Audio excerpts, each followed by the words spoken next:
بعض الناس بيختلط عليها الأمر في تعريف بعض المصطلحات الخاصة بالجانب المبدع للإنسان، زي الموهبة والهواية والذكاء والعبقرية والإبداع وغيرها كتير، وده لأن أوجه التشابه ما بينهم قريب إلى حد كبير. لكن النهاردة هنركز على مصطلحين بس منهم، وهما الموهبة والهواية، تعريفهم، أهميتهم، إزاي تكتشف إن كنت موهوب ولا لأ. ده موضوعنا النهاردة على لوجيك بلس.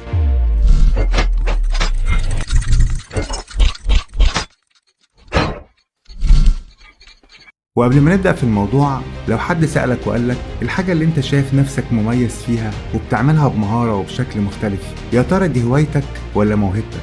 وعشان تعرف تجاوب على السؤال ده، خلينا اشرح لك الفرق بين الاتنين.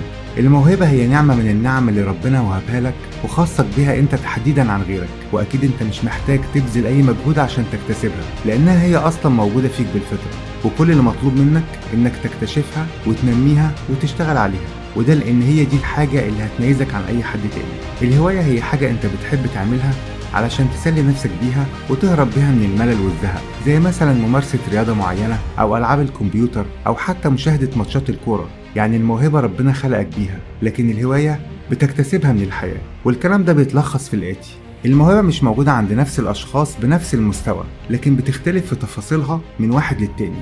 إنما الهواية فبتتشابه مع عدد كبير من الناس. الموهبة انت محتاج تنميها علشان تتحسن وتوصل بيها لأفضل أداء، لكن الهواية حاجة انت بتستمتع بيها وغالبا مش بتحتاج انك تنميها. ايه فايدة الموهبة؟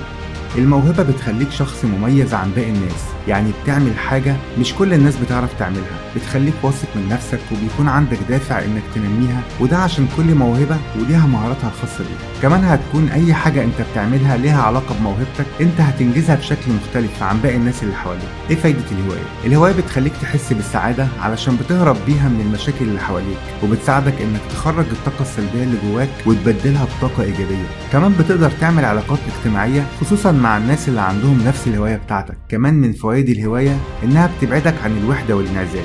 ازاي تعرف انك موهوب؟ حاول تكتشف ايه هي الحاجة اللي انت بتعملها بمهارة من غير ما يكون حد علمها لك او دربك عليها، وهديلك امثلة. لو انت صوتك حلو وبتعرف تغني، دي موهبة انت اتولدت بيها ومحدش علمها لك. لو انت بتعرف تختار الالوان او بتقدر ترسم بشكل مميز، فانت بكده عندك موهبة الرسم. وعشان تنمي الموهبة دي جواك، محتاج انك تنضم لورش الرسم او حتى تدرسه عشان تمتلك مهارات الفن اللي من النوع ده. لو كنت بتقدر تنظم الكلام وتعمل له قافية، فانت عندك موهبة كتابة الشعر او الكتابة بشكل عام.